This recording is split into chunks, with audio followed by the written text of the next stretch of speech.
Well, a very good morning, ladies and gentlemen, and welcome to the 2018 UK Internet Governance Forum. And it gives me great pleasure to welcome you all. And this is the 10th year now which Nominet's supported this event. And so we're delighted to continue our support.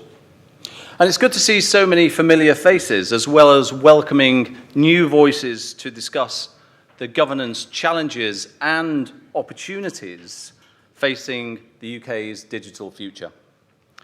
As the circuitry of the European and UK political landscape get rewired, much uncertainty lies ahead for the UK tech sector, a sector responsible for over 1 million jobs and the fastest growing sector of the UK.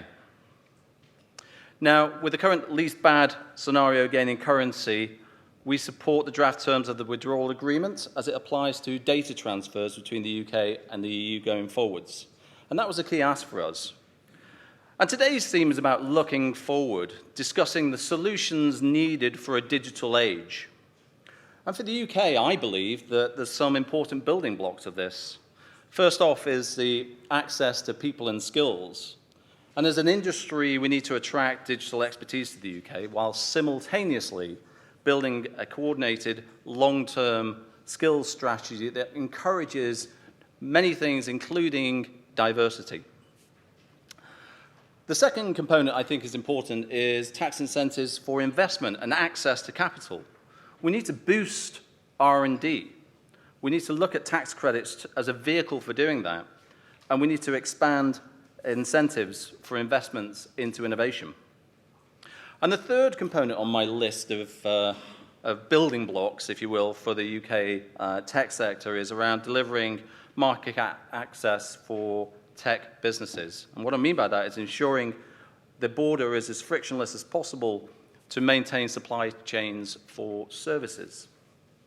Now, beyond the obvious political priorities, there are other issues on the horizon requiring focus from all of us with a stake in how the internet governance is run.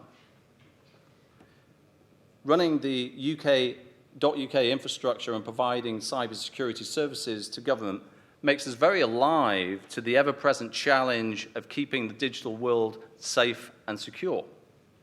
We are all here today to encourage strong stewardship and governance of the internet and help create a more vibrant digital future. However, there are some recent technical developments that are rapidly evolving and may be falling under the radar of many of the industry stakeholders. Let me explain. Many of you will know that the domain name system is the lifeblood of the internet. It's like a phone book for the internet, or for those under 30, a smartphone contact list. Working away behind the scenes, the DNS and its associated infrastructure connects people looking for information online with the server that hosts the website's content. And it does this instantly. And in the case of .uk traffic, that's 4 billion times a day. And DNS is also used as a means to provide security to networks, including home users, by blocking bad sites, such as those serving malware or hosting illegal content. Now, in the past few weeks, the Internet Engineering Task Force, an independent body that agrees technical standards for the internet, has approved a new protocol. This new protocol, called DNS over HTTPS,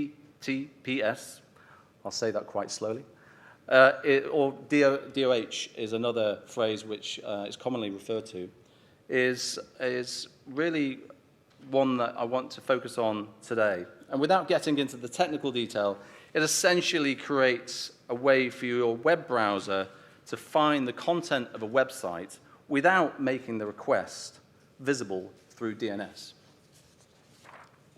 Now, this may sound like a good idea from a privacy standpoint. I'm sure that's how the IETF intended it to evolve. However, a consequence is that it becomes very difficult to protect users from bad sites on the internet if you can't see the DNS traffic.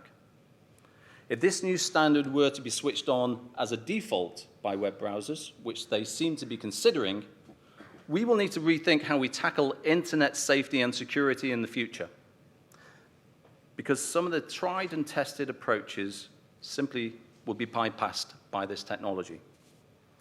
Now, this matters because a range of safety, security, and legal measures currently rely on DNS. Let me give you some examples. Parental control. As a father of 2 kids, I'm very focused on making sure they're safe online. I'd like to know when they're accessing sites, and that could be compromised. Content filtering to help prevent people from accessing child sexual abuse materials, terrorist materials, or other illegal content, either intentionally or unintentionally. Law enforcement rely on DNS as well. They will have the access to the internet traffic for investigatory purposes.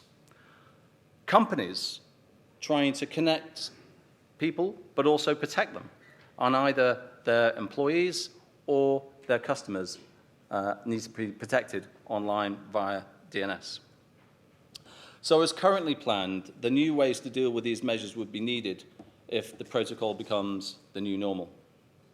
And finally, but importantly, the new protocol also raises questions about the centralization of the internet.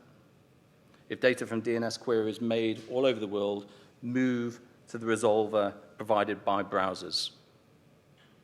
So we're watching this development very carefully and closely, and we invite others who also share these concerns to talk to us so we can have a more unified voice back to the IETF.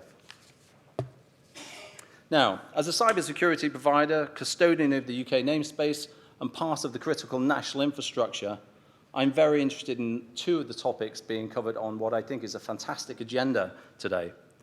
Those 2 topics are around cybersecurity and online safety. And that's because they relate to the work that Nominet's doing. The National Cybersecurity Centre recently published their report on active cyber defence, and we're very proud that there are references to Nominet's work blocking 11,000 malicious domains from getting into the public sector every month. But that number provokes mixed feelings. On the one hand, it's satisfying that we're blocking so many threats, but on the other hand, it's quite a wake-up call that so many threats are aimed at the public sector network every month. Now, our own criminal domains report out yesterday shows that the suspensions of domains have doubled in the last year. Now, that's certainly a sign that law enforcement, Nominet, and our own registrars are working in unison to tackle online crime. But it also highlights the scale of the task ahead of us. And I know that this is a priority for the Minister, and we're very grateful for her leadership to help tackle some of these things and keep the UK one of the safest places to be online. So the theme for today, Solutions for a Digital Age, is therefore more relevant than ever, and I firmly believe that the UK is well placed to continue its leadership role in the global governance internet debates. Moving on to today. Today we're going to hear from experts in business, civil society, the internet sector, and government on a variety of topics, including cybersecurity and the Internet of Things, online safety in the UK, and the ethics of data exploitation. For those here for the first time, you're in store for a fantastic day, I think. There's a really good agenda that has been outlined by the committee, and I'd like to thank the organising committee for all their work they've done to get to this point. It's a really fascinating day ahead. To get things underway, I'm delighted to introduce today's keynote speaker, Margot James, the Minister for Digital and Creative Industries. Appointed in January this year, Margot was previously Parliamentary Under-Secretary of State at the Department of Business, Energy and Industrial Strategy. Her responsibilities include digital, broadband, and online safety, and she's been a true champion of the industry during the past 10 months, driving forward government policies on incredibly important and timely issues such as internet safety, cybersecurity, and connectivity. So, ladies and gentlemen, let me welcome Margot James, the Minister for Digital and the Creative Industry.